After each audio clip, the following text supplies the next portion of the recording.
the echo of humanity.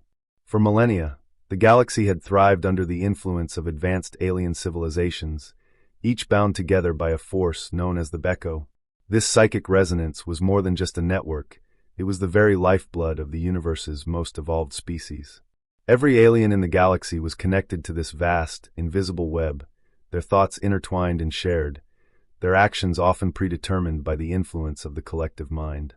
It was said that the echo was what made them stronger, what allowed them to live in harmony, and what kept them united against the chaos of the stars. Humanity, however, had never been a part of that connection. Earth was a solitary world, isolated from the greater galaxy by an unbridgeable distance and a lack of interest from other civilizations.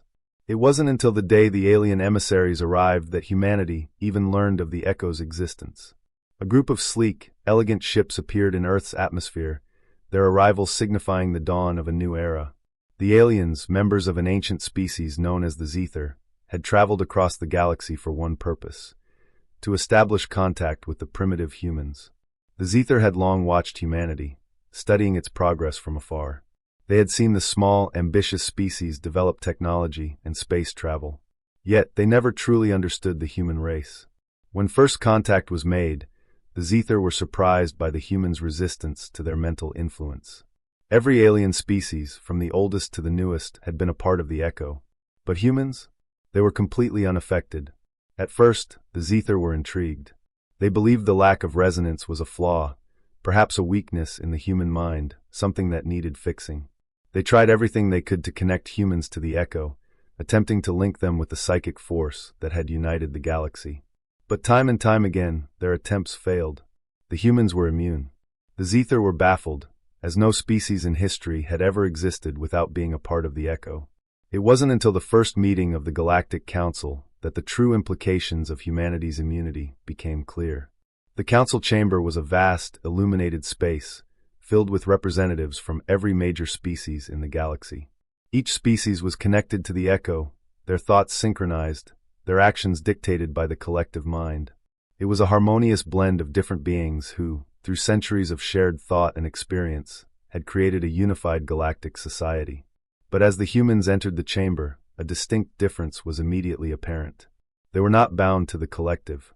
They did not feel the subtle pull of the resonance that seemed to guide everyone else's movements and decisions. As the council deliberated over a growing conflict between two major alien factions, the humans remained silent, watching carefully, processing the situation with individual clarity.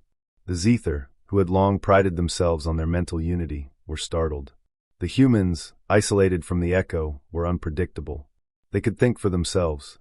They didn't follow the same patterns of thought as the other species, nor were they swayed by the same emotional currents that the other aliens felt. The humans were wild cards in the purest sense. The situation became more intense as political tension erupted between the two alien factions. The echo, typically a guiding force for cooperation, became a tool of manipulation, as each side sought to use the collective resonance to sway opinions and gain advantage. The council chamber was filled with the hum of psychic energy as the factions clashed mentally, their collective thoughts surging in competition. But the humans, standing apart from this, saw an opportunity. Their isolation from the echo allowed them to view the situation from an objective perspective. They noticed the subtle manipulation at play, the unspoken pressures being applied by the larger species through the echo. What the other factions couldn't see, the humans saw clearly. They were being played, not by their enemies, but by their own collective unity. It was then that the humans made their first move in galactic politics. They didn't speak, not immediately. Instead, they used the one thing they had that the others didn't: freedom. They acted unpredictably, bypassing the normal channels of communication that relied on the echo. A few humans began leaking information, others planted false rumors. With no collective thought to guide them, the humans' actions were like rogue waves in a calm sea, disrupting everything in their path. The result was chaos. But it was a chaos that led to progress. The two warring factions, seeing the vulnerability of their unified collective consciousness, were forced to stop and reevaluate. They could not predict humanity's next move because it wasn't guided by the echo. They realized too late that they had underestimated the value of individualism, the very thing that made humans unpredictable. Over the next few years, the galaxy's political landscape began to shift. The human race, once seen as a curiosity, was now considered a powerful force in galactic affairs. While other species had grown complacent in their shared consciousness, humans used their independence to manipulate situations, create alliances, and broker peace. They became the disruptors, the outliers, the force that kept the galaxy from stagnating. The Zethar, who had first seen humanity's lack of connection to the Echo as a weakness, now recognized it for what it truly was: strength. They came to understand that humanity's ability to act without being beholden to a collective mind allowed them to make decisions with a clarity that was impossible for any other species. It was this very quality that had turned the tide in the galactic conflict. Where others were paralyzed by their shared thoughts, humans were able to act quickly and decisively. And so, humanity became something more than just a race on the fringe of the galaxy. They became the wild card, the unpredictable element in the echo-bound galaxy.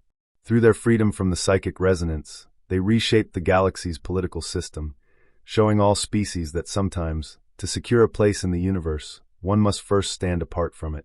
The echo of humanity was no longer just a lack of connection, it was a force of its own. And the galaxy would have to learn to live with the humans' unpredictability, for they were no longer just a species of Earth. They were a force that could not be ignored,